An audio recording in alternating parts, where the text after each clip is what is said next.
It is day 154 of our 1000 Dawns, and whilst there hasn't been that much has happened today, there's plenty of things I want to be able to discuss outside of things that have happened today, because let me tell you exactly what has happened today.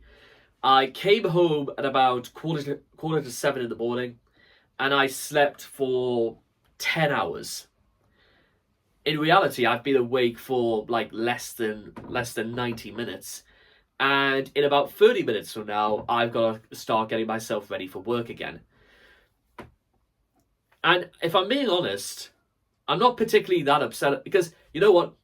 This time last year, I would have hated myself for the idea of letting so much time go and I wasn't, glued to the screen working away.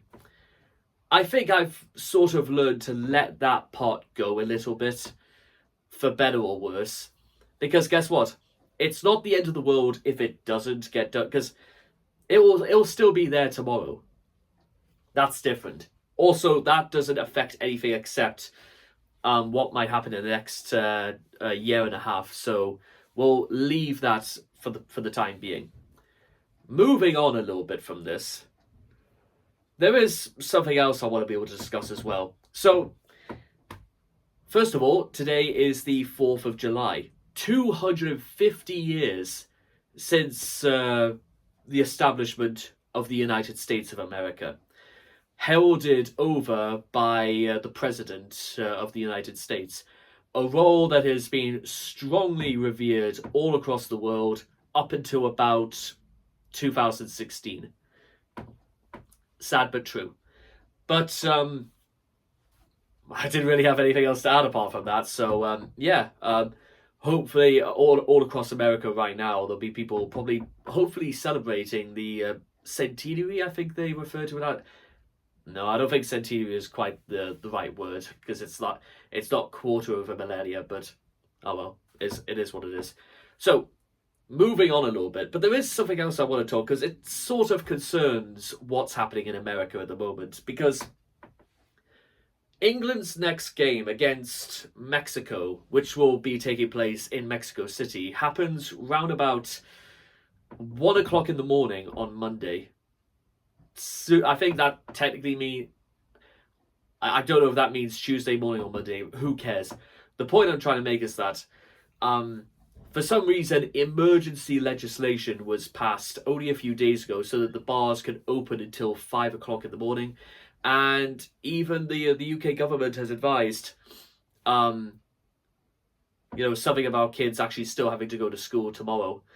Something that, to be honest, all the time when I was in school was completely unheard of whenever the World Cup was on when I was in school. Even when it was taking place in countries with slightly stranger like time zones, like South Africa and Russia and stuff like that. Basically, and even when the Olympics was on, when I was doing my A levels in Brazil, I didn't even remember anybody, hearing no bell toll about, don't stay up too late.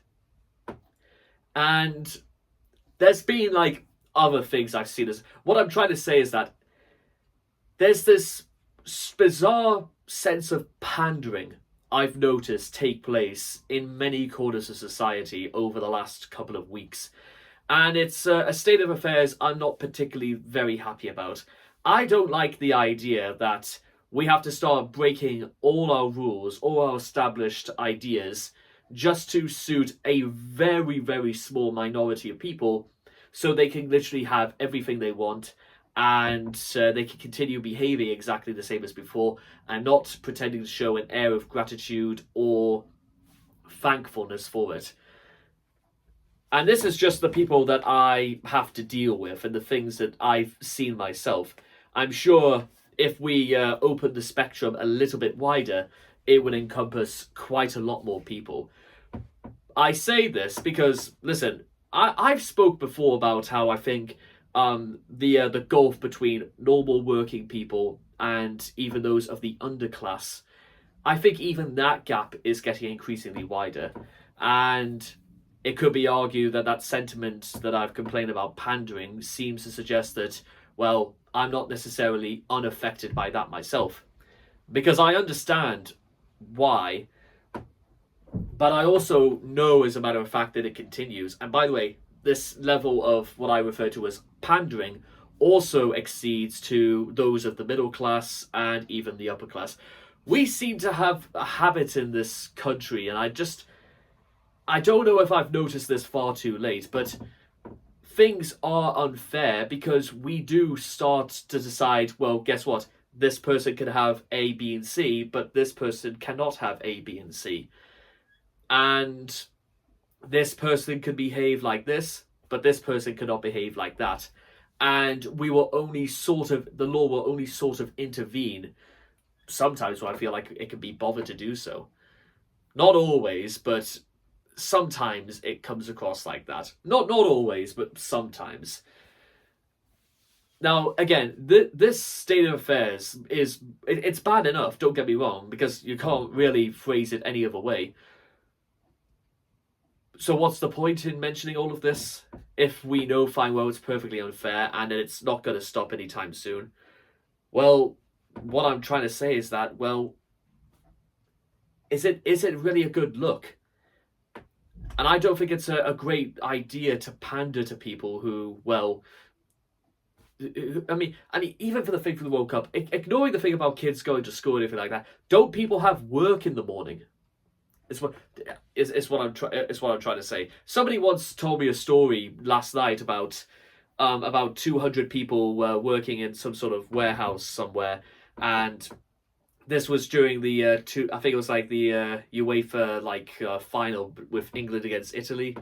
I can't quite remember. It must have been like only a few years ago, but from what I understood is that one of the management said is that if none of you, if even one person doesn't come in tomorrow, because of the final, they'll be fired. Apparently, out of 200, only about 8 people actually turned up, and literally nobody was fired. That might be an example of going to the other extreme where you utter empty threats. And I say threat because, well, yeah, it is a threat. Threatening for your contract to be terminated is, well, quite a serious threat to some people. It must have been to the 8 people who did bother coming in, because guess what? They must have taken that seriously. But then, whether or not it's even technically legal to issue threats like that, I don't particularly know.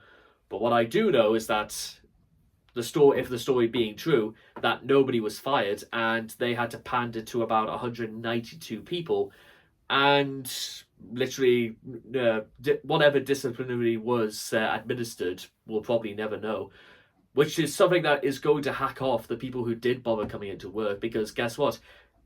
If they could get away with it, what exactly can the people who follow the rules not get away with?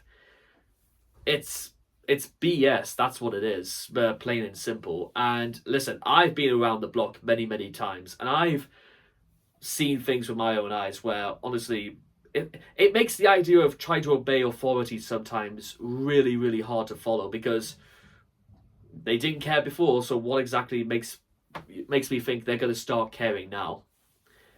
This is the issue we have when we pander to people who probably don't deserve it, who probably won't show any sort of appreciation, and will probably do it just to take the mickey out of people. Both their superiors and people they dub their inferiors. Yeah, I wish it didn't have to come to that, but that's just straight up like how I see it.